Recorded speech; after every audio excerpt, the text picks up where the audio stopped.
Good morning students. हम self inductance का topic को अभी कंटिन्यू में ले रहे हैं। उसमें हमने फर्स्ट पोर्शन में मीन के लास्ट लेक्चर में self induced EMF in a coil उसका इक्वेशन सॉल्व किया था and that is self induced EMF E that is equal to minus of L delta I by delta T था। Okay, तो उसी के base उसमें हमने एक कांस्टेंट स्टडी किया था and that was self inductance capital L, और वो कैपिटल L का डेफिनेशन और यूनिट, दो डेफिनेशंस और दो यूनिट्स यहां पे हम सॉल्व करेंगे। और ये जो क्वेश्चन है वो 2 इयर्स अगो बोर्ड एग्जाम में कंसीडर किया गया था। ओके, तो पहले ये हम 2 मार्क्स की थ्योरी देखेंगे, definitions and units of self inductance capital L। Okay, तो उसमें हमने कैपिटल L कहां पे लाया था, तो उसमें हमने बोला था कि net flux is proportional to the current passing through the coil. Current में चेंज आया था तभी तो मैग्नेटिक फ्लक्स में चेंज आया था, तो उसमें हमने यहां पे वैसे लिखा था N5 is proportional to I, तो N5 is equal to Li। Okay, तो first self inductance, first definition हम कैसे दे सकते हैं, तो सेल्फ इंडक्टेंस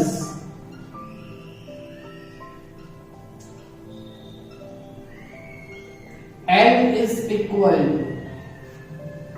उस इक्वेशन के बेस हमने बनाया था ना थ्योरी में, N5 डिवाइड बाय I, ये इक्वेशन था।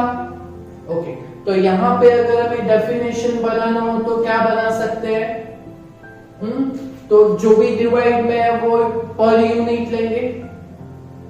ओके, और ये N5 को हम क्या बोलेंगे, magnetic flux, but total magnetic flux, तो हम क्या ऐसे यहां पे सेल्फ इंडक्शन का डेफिनेशन क्या बना सकते हैं, the net magnetic flux linked with coil per unit current that is called self inductance of that coil. Okay, तो यहां पे हम फर्स्ट डेफिनेशन क्या लिखेंगे, 2 डेफिनेशंस और यूनिट लिखना है तो 1 + 1 वैसे 2 मार्क्स में आ सकता है, और 2 इयर्स अगो ये थ्योरी बोर्ड एग्जाम में कंसीडर की भी गई थी। ओके, तो पहला डेफिनेशन क्या बनाएंगे, ओके, तो per unit current and that is total magnetic flux, तो यहां पे क्या लिखेंगे, द टोटल और the net magnetic flux, the net magnetic flux linked with a coil per unit current, per unit current divide में जो भी है वो पर यूनिट में लिखेंगे, तो per unit current is called self inductance of that coil. Clear, बहुत easy है, सिर्फ आपको समझना है। ओके, और यहां से हम यूनिट अगर बनाएंगे तो यूनिट क्या बनेगा, तो यूनिट इस इक्वेशन से क्या बनेगा, ये इक्वेशन है ना हमारा सेल्फ इंडक्टेंस का। ओके, तो ये इक्वेशन से हम यूनिट क्या बना सकते हैं, तो फ्लक्स पर यूनिट करंट, और मैग्नेटिक फ्लक्स का यूनिट वेबर पर एम्पियर। ओके, और ये जो डिस्कशन था पूरा सेल्फ इंडक्शन का, वो uh scientist called Joseph Henry ने दिया था। That is why self induction का unit henry, that is capital H। Clear? Okay, तो ये एक हो गया हमारा टॉपिक। ओके, चलो उसके बाद नंबर टू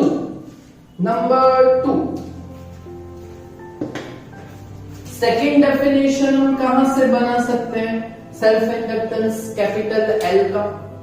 ओके, तो हमने इंड्यूस ईएमएफ का इक्वेशन बनाया हुआ है। तो वो इंड्यूस ईएमएफ का इक्वेशन क्या बनाया हुआ है, सेल्फ इंड्यूस्ड ईएमएफ, उसका इक्वेशन हमने क्या बनाया था, तो E is equal to minus L D I by D T, that is delta I by delta T। तो यहां से हम सेल्फ इंडक्टेंस को L को अगर हम सब्जेक्ट बनाते हैं तो L is equal to delta I by delta T, पूरा डिनोमिनेटर में आ जाएगा ईएमएफ के। ओके, तो EMF E divide by delta I by delta T, उसका नेगेटिव वैल्यू। तो ये एक इक्वेशन सेल्फ इंडक्टेंस का बना है। ओके, तो यहां से अगर हमें डेफिनेशन बनाना हो तो क्या बना सकते हैं, तो that is this is self induced EMF in a coil, और डिवाइड में ये क्या है, तो उसको बोलेंगे पर यूनिट, तो पर यूनिट, और ये क्या है, change in current but divided by delta T है, तो that is the rate of change in current. Okay, तो ईएमएफ पर unit the rate of change in current, that is called self inductance cell। Okay, और यहां पे minus लिखेंगे या नहीं लिखेंगे उससे कोई फर्क नहीं पड़ेगा। ओके, तो दूसरा डेफिनेशन हम यहां से क्या बना सकते हैं, तो self induced EMF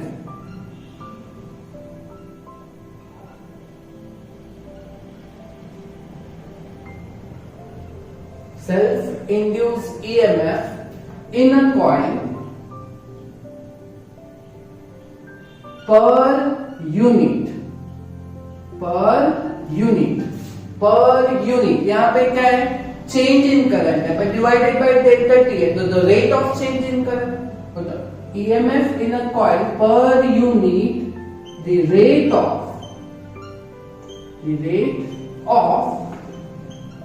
change in current is called self inductance,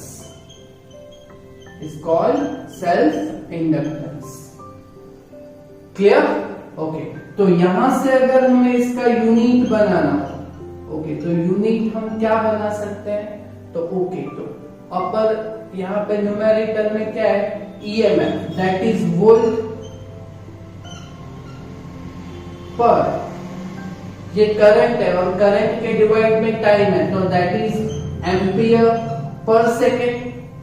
okay, तो अगर इसको हम बराबर लिखते हैं तो वोल्ट इनटू सेकेंड पर एम्पियर भी बना सकते हैं।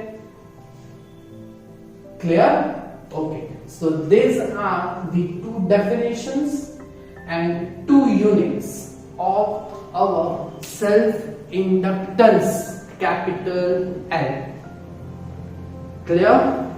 तो ये 1+1 ऐसे 2 मार्क्स में ये थ्योरी कंसीडर किया जा सकता है। ओके, अभी वैसे ही हम ये टॉपिक को सॉल्व करेंगे।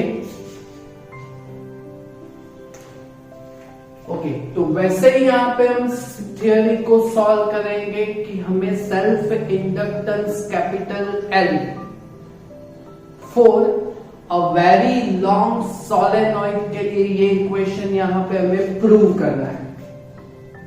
तो वो कैसे करेंगे, तो आपको सेल्फ इंडक्टेंस L का डेफिनेशन इक्वेशन मालूम है, that is net magnetic flux per unit current.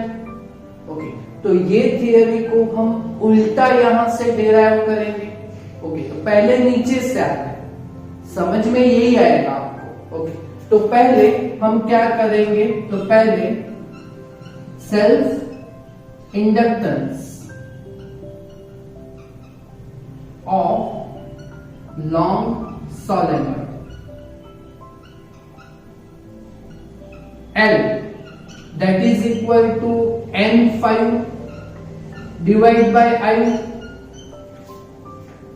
ये हमारा सेल्फ इंडक्टेंस L का इक्वेशन है यहाँ पे। ओके, अभी इसमें अपर पोर्शन में क्या है, that is 5 that is magnetic flux linked with a solenoid. Okay, तो इसके ऊपर हम क्या इक्वेशन बनाएंगे, तो यहाँ पे फ्लक्स है ना, मैग्नेटिक फ्लक्स, तो हम यहाँ पे क्या लिखेंगे, तो मैग्नेटिक फ्लक्स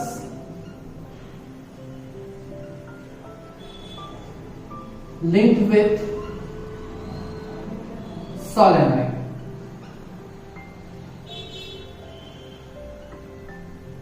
तो that is flux 5 is equal to, अच्छा फ्लक्स का इक्वेशन हमारे पास क्या है, that is B A cos theta, and यहां पे थीटा को मेंशन नहीं करेंगे, तो cos 0 that is 1। Clear? Okay, अभी इसमें हमारे पास कौन सा इक्वेशन है, that is B, and B that is magnetic field due to a very long current carrying solenoid, तो वो हम फर्स्ट पोर्शन में जाएंगे। ओके, तो B को यहाँ पे अंडरलाइन किया गया हुआ है, तो यहाँ पे हम मैग्नेटिक फील्ड का इक्वेशन बनाएंगे। तो magnetic field due to long solenoid of current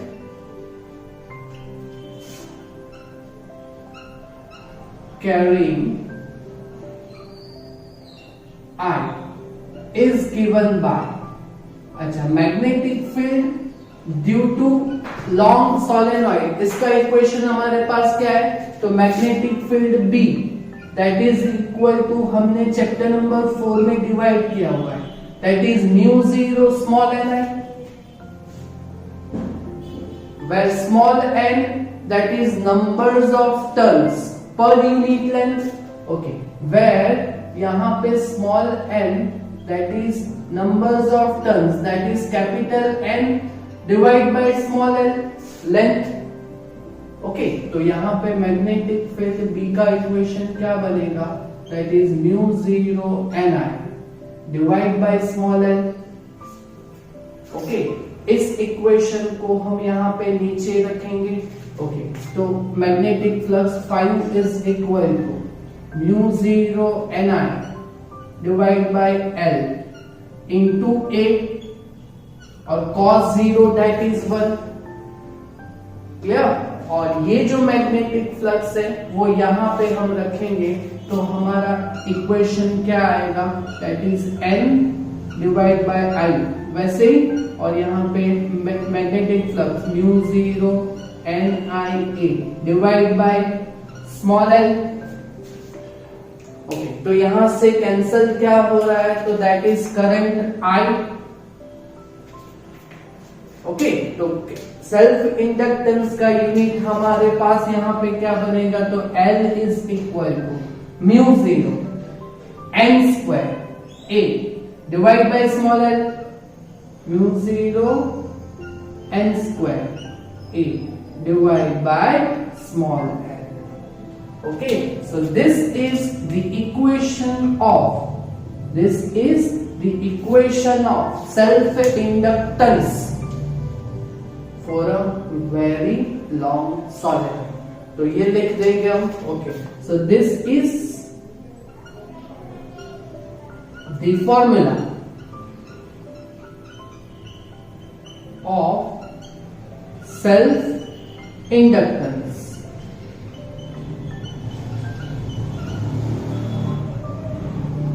of long solenoid.